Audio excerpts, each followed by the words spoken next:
Has a stranger ever pulled a Sherlock on you? As in, deduce a large amount of info about you from a minor detail. And how did they do it?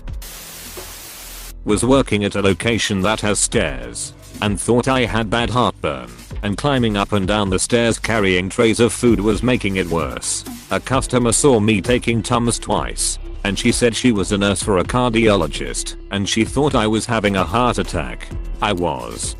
Wow. You were just taking one at a time, or shoveling 4 into your mouth both times? They were suppositories. The nurse wasn't confused so much as impressed.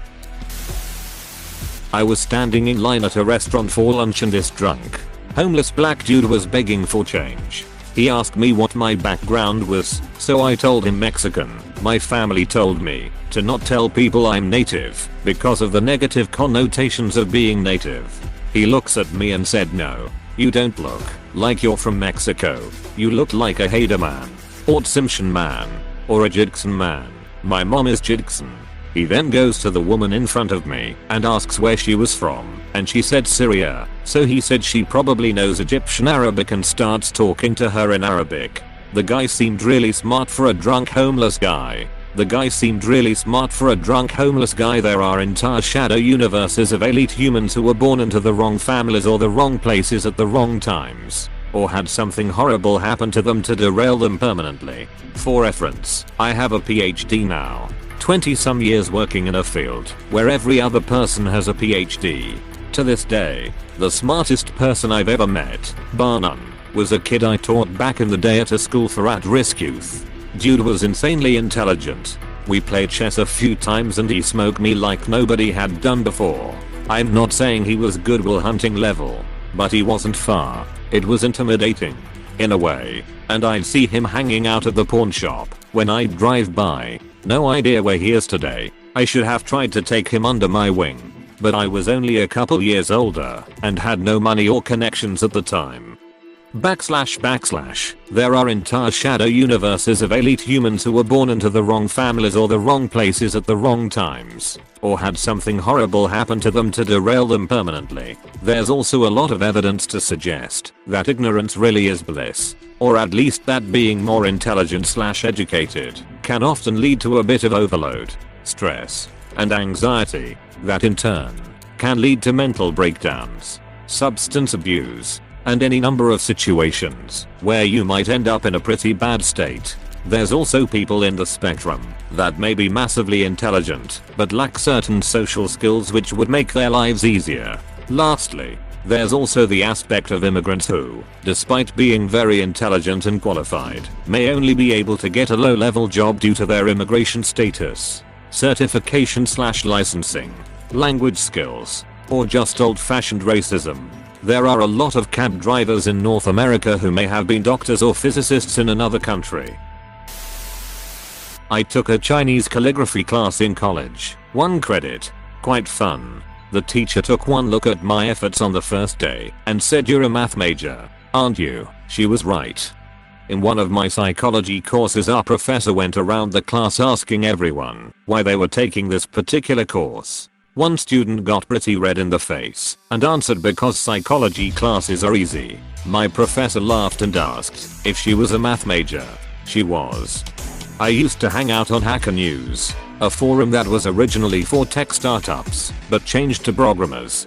The hostility there to disciplines other than physics, engineering / maths, and programming was incredible. There were plenty of good individuals on that forum, but as whole, it's awful. It was amusing to watch that group sneer about how pointless psychology was as a topic, how it's a fake discipline, how it's useless. And then without a hint of irony turn around and start talking about how remuneration should take into account soft skills, or the importance of isolation, no open plan offices, for focus on skilled work, how employers should manage the employee-employer relationship for best results, how X for this or that should be formatted, so on and so forth. And so many of their opinions were laughably naive and self-centered. My dad correctly identified that my friend displayed obsessive tendencies from one throwaway anecdote I told him about how they were going about fixing the chimney in their house. In all the years I'd known this friend, I'd never thought of them that way. And then suddenly a lot of their other strange behaviors suddenly made complete sense. It really helped my relationship with them. How did it help your relationship? What were some of the other obsessive behaviors? If you don't mind elaborating. If she's anything like me, it probably helped her understand why her friend did certain things. I was diagnosed recently, and it explained why I was doing a lot of things that a friend was misinterpreting. And it helped me understand that I was doing these things in the first place. I needed to pay attention to how my obsessive actions affected others. Once I knew that they were there, things like double checking things too much or over explaining instructions might come off as being controlling or condescending, unless you realize the action is caused by my OCD, not because I think you're incompetent. My brother-in-law's aunt met me at Bill's wedding to twin bro. She was nice enough. Whatever. After the wedding, twin bro told me that she'd asked, how can insert caffeine work as a 911 dispatcher when she's hard of hearing? What? I'd never told her that I was a dispatcher or that I was hard of hearing. She'd seen the 911 sticker from the industry trade show on my car. She'd also noticed how I always looked directly at whoever was talking, lost track of the conversation when lots of people were talking, and answered a question wrong based on what I'd heard. Oh, a green plate. I'll get that, since it probably has lots of Vegas.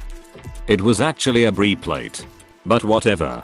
Yay cheese. I called an audiologist the next week and got some hearing aids. That reminds me of my aunt. She had a leg that didn't work, and so after she retired, she would just hang out at the window and watch people all day. I brought home a friend once, and she said, your aunt with a kidney issue. How is she doing? Heck, I didn't even know my friend had an aunt. She had seen someone on the street who would walk around with a bag with the logo of a hospital where they did dialysis, and that woman went past every couple of weeks. There was a family resemblance between that woman and my friend, but the woman was too young to be my friend's mom, so she had to be an aunt. My aunt was super creepy that way. It came from having to figure out friends and foes real quick in new environments.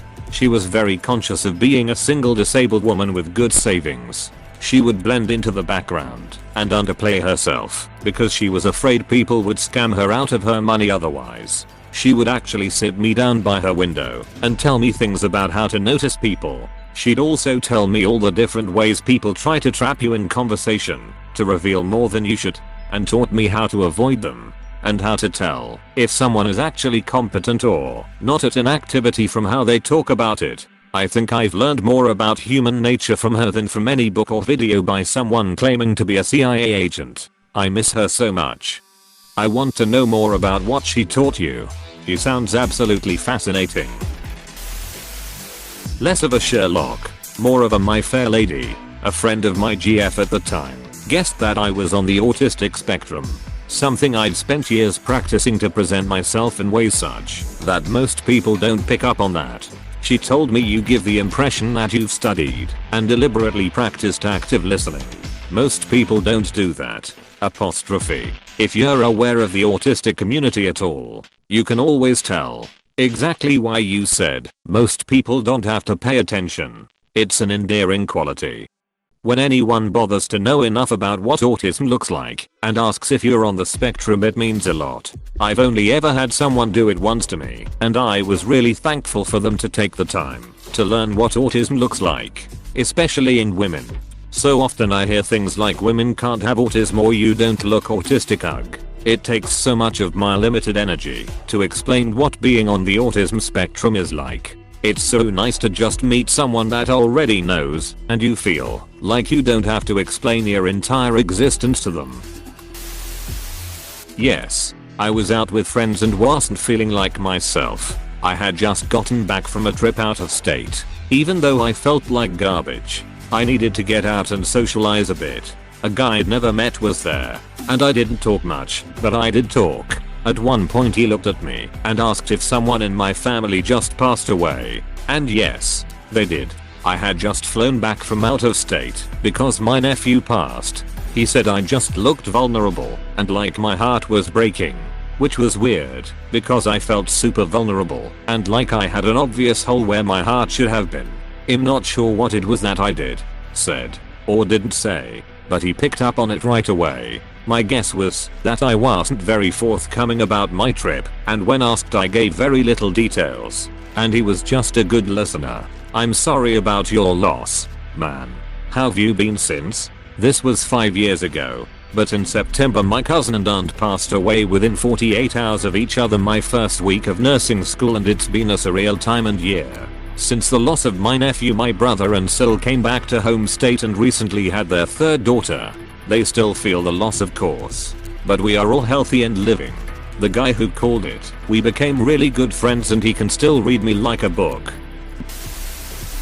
On my first day of college, a girl, my friend now, simply asked me if I play the piano or am musically inclined.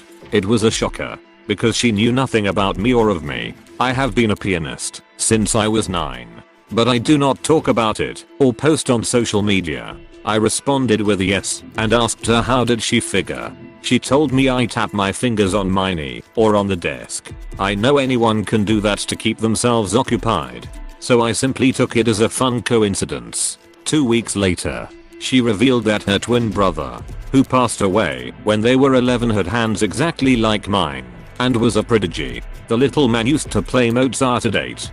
This breaks my little twin heart. Poor girl. Cool that she could read you and has a friend in you, though. Breaks my twin heart too. I accidentally Sherlocked a stranger, if that counts. It was a few years ago, so I don't remember every detail, but I was in another country for vacation and there was this tiny guy next to me drinking a pint. Started talking to me, and I didn't want to be rude, so I tried to freak him out by making little subtle assumptions about him based on his clothes. 4x I commented on a green string he had on his wrist, and that it had to be something important, because no one wears just a piece of string.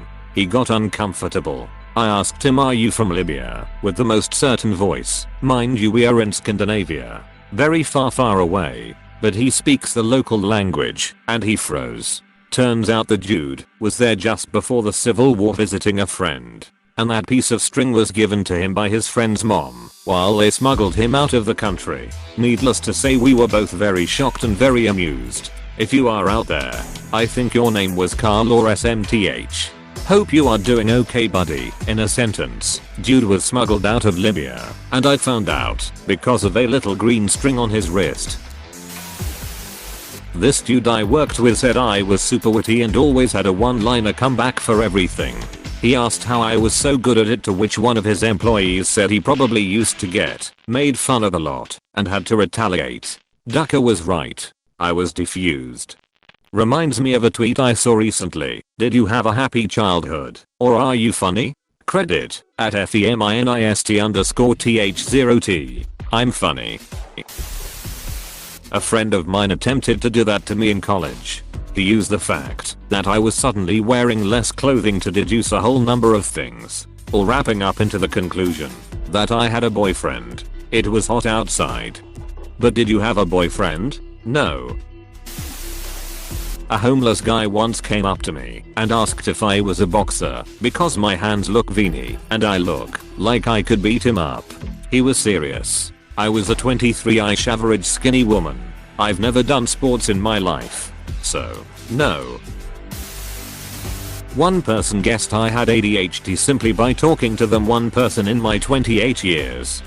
I don't know about anyone else, but if I were talking to someone I suspected of having ADHD and they didn't bring it up, I won't. You know, as someone with ADHD I feel like it's hard not to notice. I can't stay still. I need to be always moving in some way or another. Either I'm swaying, or my leg is shaking, or I'm fidgeting with something. I can't help it. I'm dating a sociopath. He pretty much deduced all of my emotional and psychological problems from the first few times I talked to him. I didn't know my daddy issues were that obvious. He also very quickly figured out all of my emotional tells and called me on all my bullshit.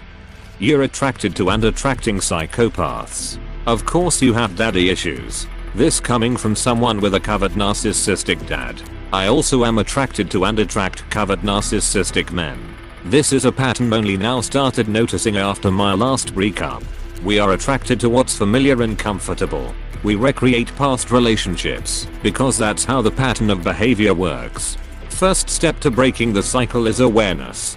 Then try to get very targeted therapy if you want to attract and be attracted to good men. Hey, thanks for watching and don't forget to subscribe.